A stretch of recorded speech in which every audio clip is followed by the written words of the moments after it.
Hello बच्चों, आज हम लोग पढ़ेंगे एक याद। एक याद मतलब क्या है? जैसे कि हमारे जीवन में कुछ घटना घटित हो जाता है, उसको हम लोग याद करते हैं, है ना। तो उसी तरीके से आज हम लोग जो पढ़ेंगे, एक हमारे देश के एक महान नेता, उनके जीवन के साथ जुड़ा हुआ एक घटना के साथ जो कहानी बनी हुई है, उसका हम लोग पढ़ेंगे। उससे हम लोग पढ़ के कुछ सीखेंगे, ठीक है। तो आज हम लोग जो पढ़ने जा रहे हैं एक याद, ये हमारे देश के जो प्रधानमंत्री थे, प्रथम प्रधानमंत्री पंडित जवाहरलाल नेहरू थे, उनके बारे में है। हम सभी को तो पता है, वे बच्चों से बहुत प्यार करते थे, इसीलिए उनको बच्चे चाचा नेहरू भी कहते थे, है ना। वो चाचा नेहरू के रूप में परिचित हैं हम सबसे, है ना। तो पंडित जवाहरलाल नेहरू हमारे देश के जो प्रधानमंत्री थे, प्रथम प्रधानमंत्री थे, वे बच्चों से बहुत प्यार करते थे, है ना। ये जो कथा है बच्चों के चाचा नेहरू के जीवन से जुड़ी हुई एक रोचक घटना है, ठीक है। चलिए शुरू करते हैं। एक याद। स्वतंत्र भारत के प्रथम प्रधानमंत्री का नाम पंडित जवाहरलाल नेहरू था। पंडित जवाहरलाल नेहरू बच्चों से बहुत प्यार करते थे। बच्चे उन्हें प्यार से चाचा नेहरू कहते थे। आज भी 14 नवंबर को चाचा नेहरू का जन्मदिन बाल दिवस के रूप में मनाया जाता है। एक बार पंडित नेहरू दौरे पर थे। जिस रास्ते से उनकी सवारी जानी थी, उसके दोनों ओर लोगों का हुजूम खड़ा था। कुछ लोग साइकिलों पर खड़े थे, तो कुछ दीवारों के सहारे और कुछ अपने घरों के छज्जों पर। यहाँ तक कि पेड़ भी बड़े और बच्चों से लदे थे। हर कोई अपने प्रिय प्रधानमंत्री की एक झलक देखने को बेचैन था। तो ये कहानी कब की है? स्वतंत्र भारत की। स्वतंत्र मतलब हमारा भारत जबकि आज़ाद हो गया था, उस समय की कहानी है। और हमारे देश के जो प्रथम प्रधानमंत्री थे, उनका नाम था पंडित जवाहरलाल नेहरू, है ना। तो वो जब दौरे पर निकले थे, उस समय की बात है ये। तो पहले हम तो ये जानते ही हैं, हम लोग वो तो पंडित जवाहरलाल नेहरू बहुत प्यार करते थे, बच्चों से बहुत ही प्यार करते थे, इसीलिए सभी बच्चे भी उनको चाचा नेहरू बोल के बुलाते थे। और आज भी हम लोग 14 नवंबर को बाल दिवस के रूप में मनाते हैं, है ना। नेहरू जी का जन्मदिन है, तो उसको हम लोग बाल दिवस के रूप में चिल्ड्रंस डे बोल के मनाते हैं, है ना। तो एक दिन क्या थे, दौरे पर थे पंडित जी, है ना। जो हमारे पंडित नेहरू जी थे, वो दौरे पर मतलब हम लोग क्या करते हैं, विजिट करते हैं ना, घूमने चल जाते हैं वो एरिया का देखने के लिए, उसके में क्या हो रहा है क्या नहीं, जो भी देखभाल ये होता है ना। तो उसके दौरे पर थे। तो जबकि वो दौरे पर जाने वाले थे, तो जिस रास्ते से उनकी सवारी जाने वाली थी, मतलब जिस रास्ते से वो जाने वाले थे, उसके रास्ते के दोनों तरफ, दोनों ओर लोगों का हुजूम खड़ा था। हुजूम मतलब भीड़ जमा हुआ था, है ना। लोगों का भीड़ जमा हुआ था। कुछ लोग साइकिल पर थे, कुछ लोग दीवारों के सहारे दीवार के ऊपर खड़े थे, और कुछ लोग अपने घरों के छतों पर ऐसे खड़े थे। और कुछ लोग तो जैसे कि पेड़ों पर, चाहे वो बड़े लोग हो या बच्चे, वो सब पेड़ों के ऊपर भी जमा हो गए थे, है ना। सभी को क्या था, किसका इंतजार था? प्रधानमंत्री जी का एक झलक पाने का इंतजार था सबको। सब एक नज़र देखने को उनको बेचैन थे। वो लोग सब बेचैनी से उनका इंतजार कर रहे थे, ठीक है। इस भारी भीड़ के पीछे एक गुब्बारे वाला भी था। उसके पास बहुत से रंग बिरंगे गुब्बारे थे। वो भी अपने गुब्बारे मुश्किल से संभाले पंडित जी को देखने के लिए पंजों के बल खड़ा डगमगा रहा था। देखो यहाँ पर क्या है, पंजों के बल मतलब जैसे कि पैर के नाखून पैर के जो पंजा होता है ना, हाथ का पंजा मतलब ऐसे किया जाता है ना। तो पैर को ऐसे उठा के, ऐसे उंगलियों पर उठा के जो खड़ा होते हैं, उसको बोलते हैं पंजों के बल खड़े होना, ठीक है। तो यहाँ पर देखो, ये जो इतने सारे भीड़ जमा हुआ था, इसके पीछे, इस भीड़ के पीछे एक गुब्बारे वाला भी था। गुब्बारे वाला कौन था? वो जो गुब्बारे वाला था, उसके पास बहुत से रंग बिरंगे गुब्बारे थे। गुब्बारे मतलब समझते हो ना, बैलून हम जिसको बोलते हैं। तो बहुत सारे रंग बिरंगे बैलून और गुब्बारे उसके पास थे। और वो खुद को बहुत मुश्किल से बड़ा संभाल कर वो अपने पैरों के पंजों पर खड़ा हुआ था, है ना। और डगमगा रहा था, मतलब पंजों के ऊपर खड़े होने से कोई ये हो सकता है क्या? मतलब कोई संभाल कर खड़ा नहीं हो सकता। रंगीन गुब्बारे उसके पीछे ऐसे डोल रहे थे, मानो वे भी नेहरू जी को देखने के लिए उतावले हों।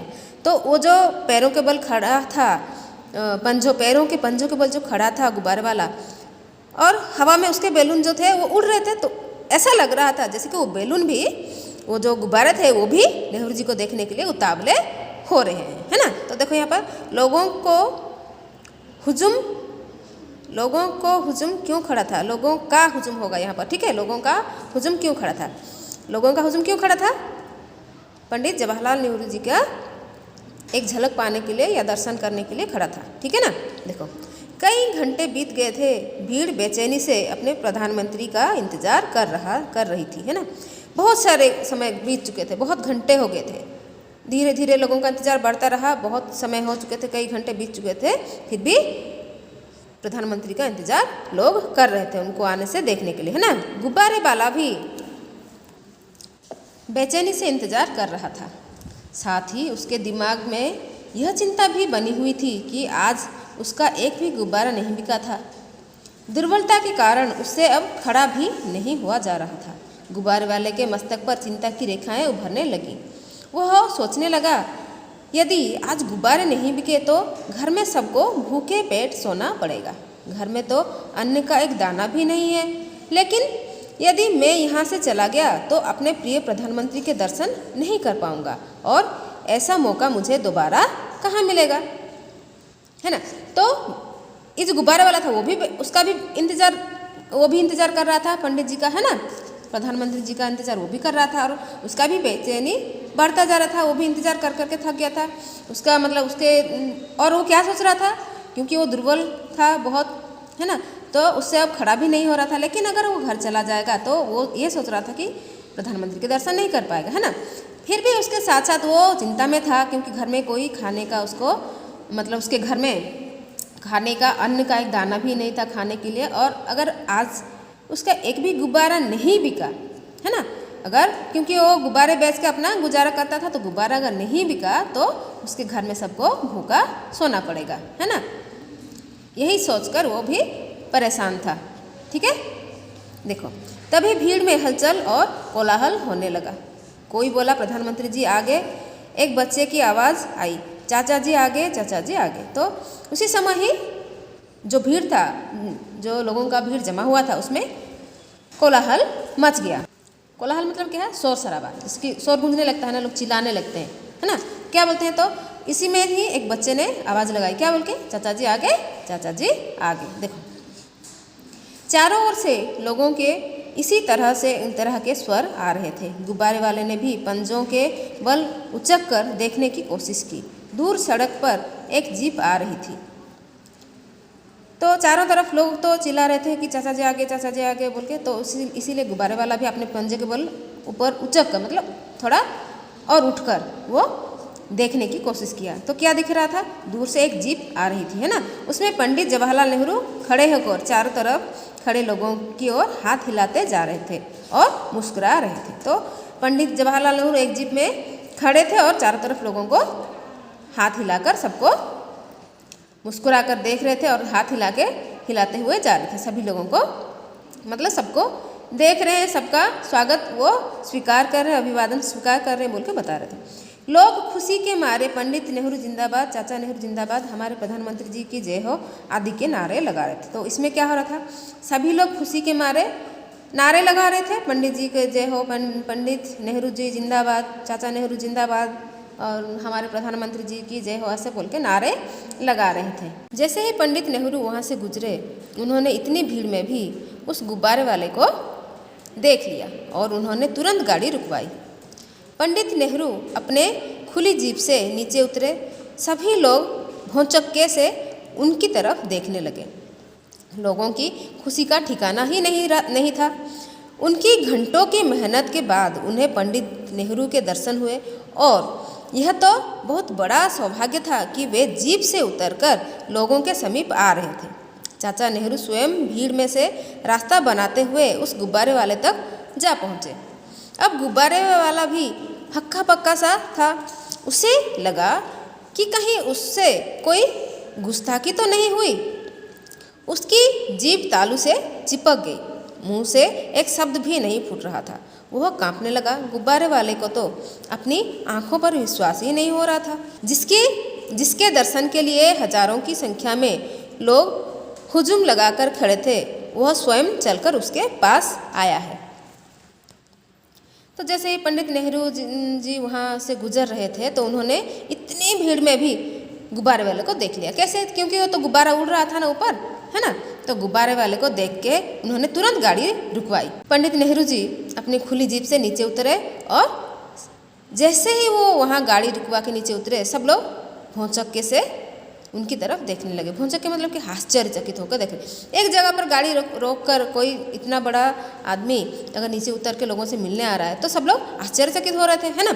तो लोगों की ये जो खुशी का ठिकाना भी नहीं था। क्यों? क्योंकि इतने समय बाद, इतने घंटों की इंतजार के बाद पंडित नेहरू उनको दर्शन दिए। दर्शन मतलब क्या? उनसे मिले, उनके पास आए, उनके पास गाड़ी रोक के उनसे नीचे, गाड़ी से नीचे उतर कर मिल रहे हैं ना। इसलिए लोगों का जो खुशी का ठिकाना भी नहीं था। देखो और क्या हुआ, इतने लोग, ये जो भीड़ जमा था लोगों का, वो खुद को बहुत सौभाग्यशाली मान रहे थे, है ना। और चाचा नेहरू क्या किए थे? स्वयं भीड़ में से रास्ता बनाते हुए वो गुब्बारे वाले के पास पहुंच गए, है ना। खुद ही रास्ता बनाते हुए गुब्बारे वाले के पास पहुंच गए। तो गुब्बारे वाला भी, क्योंकि वो भी तो एक बहुत खुद को बहुत गरीब इंसान समझते हैं ना, तो वो ये नहीं सोच सकते थे कि उनसे हमारे भारत के जो प्रधानमंत्री है वो खुद आके मिलेंगे, है ना। तो उनके पास जैसे ही वो पहुँचे वो हक्का बक्का सा रह गया, पूरा आश्चर्य होके, अचंभा होके रह गया। और उसने क्या सोचा कि कहीं मुझसे कोई गुस्ताखी तो नहीं होगी, कोई भूल तो नहीं हो गई, है ना। तो ये सोचते ही उसका जो यहाँ देखो, जीभ तालू से चिपक गया। क्या है, उसका मुंह सूख रहा था, है ना। और उसके मुंह से एक भी शब्द नहीं फूट रहा था, है ना। वो कांपने लगा।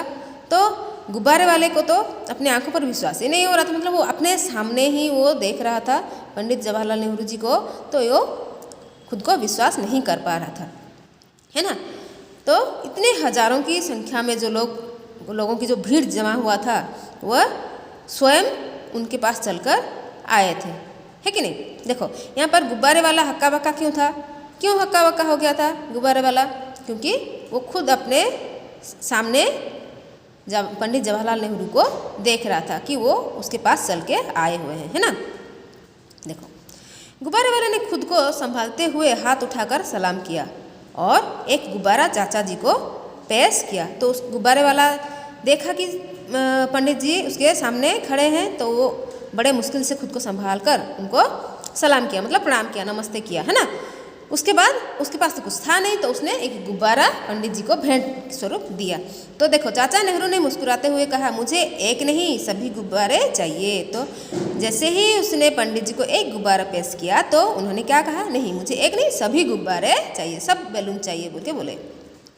फिर उन्होंने कुछ सोचते हुए कहा, बाबा ये सभी गुब्बारे कितने के हैं? तो उन्होंने फिर कुछ सोचे और क्या बोले, बाबा ये सभी गुब्बारे कितने के हैं, है ना। वो पूछे उससे, ठीक है। गुब्बारे वाले ने कहा 10 रुपये के। तो उन्होंने जैसे ही पूछा कि ये सारे गुब्बारे कितने के हैं, तो गुब्बारे वाले ने कहा 10 रुपये के हैं, ठीक है।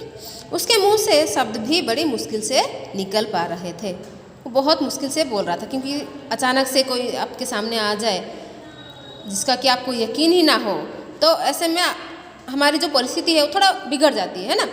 तो वो खुद को संभालते हुए बड़ी मुश्किल से उनसे बात कर पा रहा था। वह बेहाल हो रहा था और पसीना पहुँचता जा रहा था। चाचा नेहरू ने अपने सचिव से कहा, सब गुब्बारे खरीद लो, और अपनी जेब से 50 रुपये निकालकर उन्होंने गुब्बारे वाले को दे दिए। तो क्योंकि देखो जो गुब्बारे वाला था वो बहुत बेहाल हो रहा था, संभाल नहीं पा रहा था खुद को अपने सामने चाचा नेहरू को देखते हुए, है ना। उसके साथ साथ उसका पसीना भी छूट रहा था, है ना।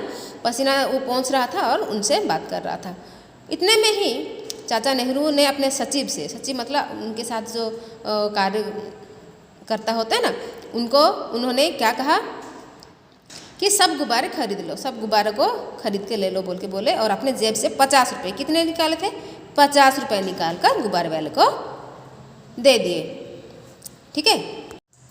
गुब्बारे वाले से गुब्बारे लेकर सचिव बच्चों को गुब्बारे देने लगा और स्वयं गुब्बारे वाला भी दौड़ दौड़ कर बच्चों को गुब्बारे थमाने लगा। चाचा नेहरू कमर पर हाथ रखकर यह सब देख रहे थे। फिर उन्होंने भी कुछ गुब्बारे लेकर बच्चों में बांटने शुरू कर दिए। जब तक रंग बिरंगे गुब्बारे बांटे जा रहे, चाचा नेहरू चाचा नेहरू की आवाज़ आती रही। जब वे जीप पर सवार होकर फिर चलने को तैयार हुए, आसमान चाचा नेहरू जिंदाबाद के नारों से गूंजने लगा। तो गुब्बारे वाले से गुब्बारे लेकर सचिव, उनके जो चाचा नेहरू के जो सचिव थे, वो बच्चों को गुब्बारे देने लगे, बांटने लगे, है ना। तब स्वयं गुब्बारे वाला भी वो जो गुब्बारे को बच्चों के हाथ में पकड़ा रहे थे, है ना, दौड़ दौड़ कर थमा रहे सबको।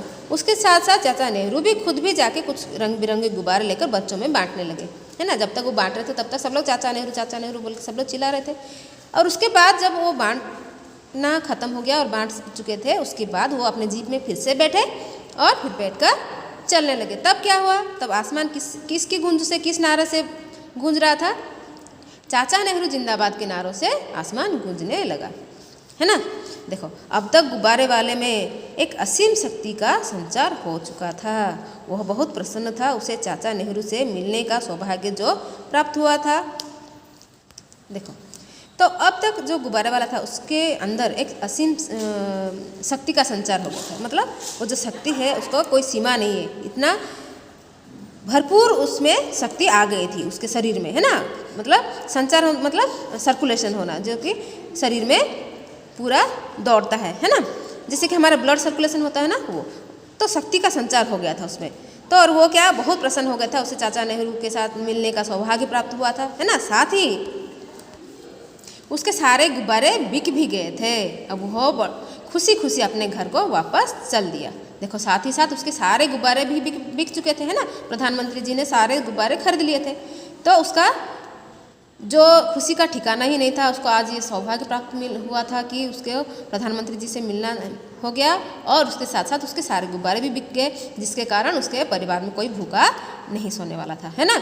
तो इससे वो बहुत खुश हुआ, बहुत खुशी खुशी अपने घर को वापस चला गया, है ना। देखो, अच्छा बच्चों, आज हमने ये जो कहानी सीखा, इससे क्या हमें मालूम हुआ कि हमारे जो